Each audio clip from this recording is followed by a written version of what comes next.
नमस्कार दोस्तों, ये आपका DFCCIL के लिए इकोनॉमिक्स एंड मार्केटिंग का दूसरी क्लास है। इस पिछली क्लास में हमने इकोनॉमिक्स के कुछ बेसिक्स देखे थे। अगर आपने वो क्लास नहीं देखी है तो लिंक डिस्क्रिप्शन में है, अभी जाकर देखें। आइए अब हम बात करते हैं कुछ इंपॉर्टेंट पॉइंट्स की जो एज अ क्वेश्चंस आपके एग्जाम्स में आते हैं। तो आइए शुरू करते हैं। सबसे पहले इकोनॉमिक्स क्या होता है, ये हमने पिछली क्लास में डिस्कस किया था। Economics is the social science that studies how people interact in a value, particularly production, distribution, consumptions of goods and services। कैसे हम इन चीज़ों पर वैल्यू करते हैं, उनको इंट्रैक्शन को हम स्टडी करते हैं, production, distribution, consumption of goods and services. कैसे हम लिमिटेड रिसोर्सेज को एलोकेट कर हम कैसे एक लोगों की फुलफिलमेंट और नीड्स को पूरा करते हैं। ठीक है, आगे हम बात करते हैं अगला पॉइंट की द वेल्थ ऑफ नेशन किसने लिखी है? एडम स्मिथ ने। देखिए बहुत से एग्जाम्स में ये क्वेश्चन पूछा गया है, इंपॉर्टेंट क्वेश्चन है। वेल्थ ऑफ द नेशन किसने लिखी है? एडम स्मिथ ने। और एडम स्मिथ को ही फादर ऑफ इकोनॉमिक्स कहा जाता है। ठीक है, ये बहुत ही इंपॉर्टेंट है जो बेसिक्स किसी भी एग्जाम्स में पूछे जाते हैं। ठीक है, the wealth of the nation is written by Adam Smith and Adam Smith is also called as father of economics. अगर हम बात करें father of Indian economic reform तो वो हैं आपके डॉक्टर मनमोहन सिंह। ठीक है, क्योंकि इन्होंने इंडियन इकोनॉमी में काफ़ी रिफॉर्म किए हैं। ठीक है, इसीलिए इन्हें father of Indian economy reform कहा जाता है। इसके बाद हम बात करते हैं economic planning refers to the allocation of resource. मैंने पहले ही बताया कि इकोनॉमी प्लानिंग का मतलब हुआ allocation of resource. Okay, resource क्या है आपके? लिमिटेड है, स्कैर है, स्कार है मतलब उनकी कमी है। हम कैसे लिमिटेड रिसोर्स को यूज करके सभी लोगों की नीड्स को पूरा करें, ये आपकी इकोनॉमिक्स में आता है। ठीक है, इसके बाद हम बात करते हैं गिल्ट एज मार्केटिंग किसे कहते हैं? Means marketing of government securities. ठीक है, द गिल्ट एज मार्केटिंग किसे कहते हैं? इसका मतलब होता है मार्केट ऑफ गवर्नमेंट सिक्योरिटीज। अगर हम बात करें GST become effective in, GST कब आया आपका? 1 जुलाई 2017 को। ठीक है, जीएसटी आपका आया 1 जुलाई 2017 को। देखिए ये आपके क्या है? उदय योजना 2015 के अराउंड मेरे ख्याल से ये आई थी। उदय योजना की फुल फॉर्म क्या है? उज्ज्वल डिस्कॉम एश्योरेंस योजना। इसमें क्या कहता है, जो कम्युनिकेशन की जो कंपनियां हैं उनको राहत पैकेज दिए गए थे। ठीक है, एसोसिएशन विद एनर्जी डिस्ट्रीब्यूशन। तो उदय योजना एग्जाम से पूछा था, उदय योजना किससे रिलेटेड है? तो ये एनर्जी डिस्ट्रीब्यूशन से रिलेटेड है। ठीक है, अगला आता है ad valorem tax. Ad valorem tax क्या होता है?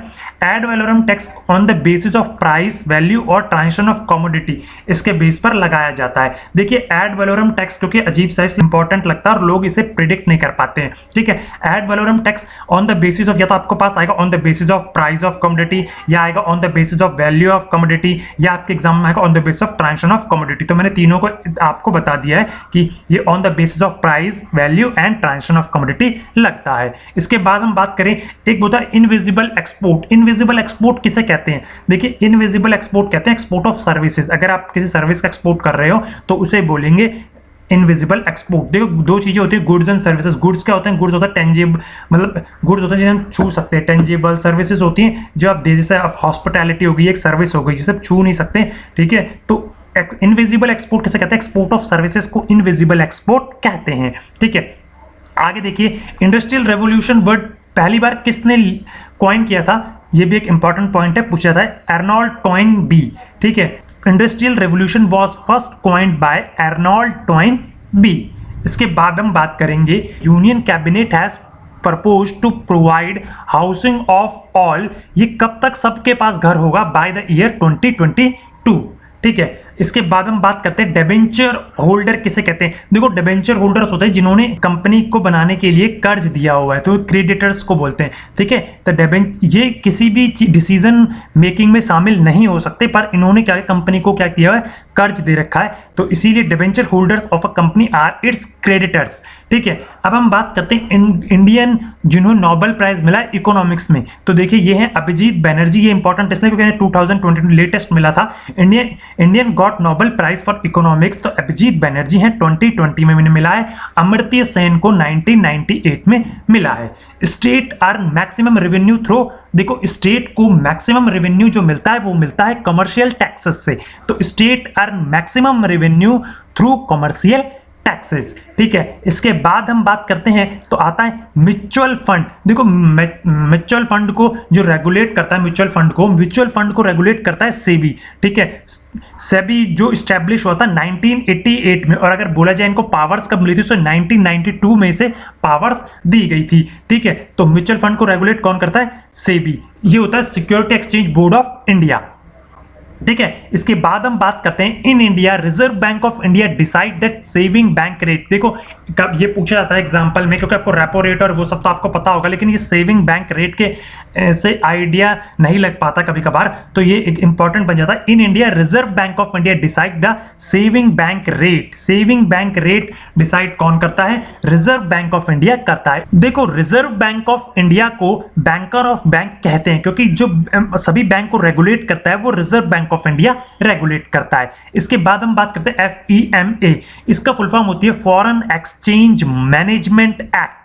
ठीक है, ये आपको पता होनी चाहिए। अगर हम बात करें इनडायरेक्ट टैक्सेस की, तो इनडायरेक्ट टैक्सेस में आप कौन कौन से टैक्स आते हैं? सेल टैक्स आता है, वैल्यू एडेड टैक्स वैट आता है, और GST आता है। डायरेक्ट टैक्स वो होते हैं जो हम सीधा इनकम टैक्स देते हैं, वो डायरेक्ट टैक्स होता है। उसके अलावा मोस्टली टैक्स जो आपके सेल, जो हम किसी चीज को परचेज करने में या किसी चीज को बेचने में जो टैक्स लगता है वो इनडायरेक्ट टैक्स होता है, वो हम घुमा के टैक्स देते हैं, डायरेक्ट टैक्स नहीं दे रहे होते हैं। ठीक है, इसलिए उसे इनडायरेक्ट टैक्स कहते हैं। ठीक है, ये थी कुछ इंपॉर्टेंट बातें। आइए इन्हें एक बार और देख लेते हैं, ताकि आपको ये चीजें दिमाग में बैठ जाएं। बार बार रिपीटिशन करने से दिमाग में चीजें रिटेन हो जाती हैं, इसीलिए एक बार फिर से इन्हें देखते हैं। सबसे पहले हम बात करेंगे इकोनॉमिक्स की। तो इकोनॉमिक्स क्या? एक सोशल साइंस है that studies the how people interact with value in particularly production, distribution, consumption of goods and services. इसके बाद हम बात करते हैं वेल्थ ऑफ द नेशन। ये किसने लिखी है? एडम स्मिथ ने लिखी है। और एडम स्मिथ कौन है? फादर ऑफ इकोनॉमिक्स है। अगर हम बात करें father of Indian economic reform की, तो वो है आपके डॉक्टर मनमोहन सिंह। ठीक है, इसके साथ ही अगर हम अगले पॉइंट पे आए तो इकोनॉमिक प्लानिंग किसे कहते हैं? इकोनॉमिक प्लानिंग का मतलब होता है एलोकेशन ऑफ रिसोर्सेज की कमी है, हम उन्हें किस तरीके से डिस्ट्रीब्यूट करते हैं, ये उन चीजों पर डिपेंड करता है। आगे हम बात करेंगे तो गिल्ट एज मार्केटिंग किसे कहते हैं? मार्केटिंग ऑफ गवर्नमेंट सिक्योरिटीज को कहते हैं। GST इंडिया में कब आया था? 1 जुलाई 2017 को। अगर हम बात करें उदय योजना की, तो ये होती है आपकी उज्ज्वल डिस्कॉम एश्योरेंस योजना, जो कि एनर्जी डिस्ट्रीब्यूशन के लिए होती है। एड वैलोरम टैक्स की बात करें तो ये on the basis of price value transaction of commodity पर लगता है। इनविजिबल एक्सपोर्ट का मतलब होता है export of services. Industrial revolution first coin किया था आर्नोल्ड टॉयनबी ने। ठीक है, अगर हम बात करें यूनियन कैबिनेट ने ये प्रपोज कब किया कि सबके पास घर होगा, कब तक होगा? In the year 2022।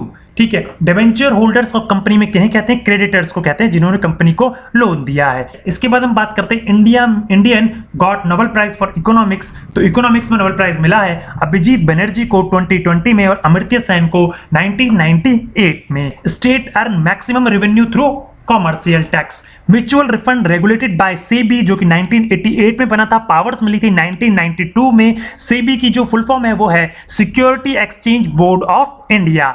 इसके बाद हम बात करते हैं रिजर्व बैंक ऑफ इंडिया की, जो कि डिसाइड करता है सेविंग बैंक रेट। और अगर मैं बात करूं बैंकर ऑफ बैंक किसे कहते हैं, तो रिजर्व बैंक ऑफ इंडिया को कहते हैं, क्योंकि रिजर्व बैंक ऑफ इंडिया ने ही सारे बैंकों को रेगुलेट करता है। इसके बाद हम बात करें FEMA की, तो इसका मतलब होता है foreign exchange management act. Indirect taxes के अंदर आपके आते हैं sales tax, value added tax, GST। ये इस तरीके की टैक्सेस को हम इनडायरेक्ट टैक्सेस में डालते हैं। तो ये हैं आपके कुछ इंपॉर्टेंट पॉइंट्स जो एग्जाम पॉइंट ऑफ व्यू के लिए बहुत ही ज्यादा इंपॉर्टेंट है। आप हमारे साथ बने रहिए टू द पॉइंट वीडियोस के लिए। चैनल को सब्सक्राइब करें और वीडियो को लाइक करें, शेयर करें। और अगर आप हमारे साथ वीडियो को पहली बार देख रहे हैं तो डिस्क्रिप्शन में टेलीग्राम ग्रुप का लिंक है, उससे हमारे टेलीग्राम ग्रुप में जुड़े। आपको ऐसे ही इंपॉर्टेंट एग्जाम्स अपडेट्स वहां पर मिलते रहेंगे। सेफ रहें, सुरक्षित रहें। धन्यवाद।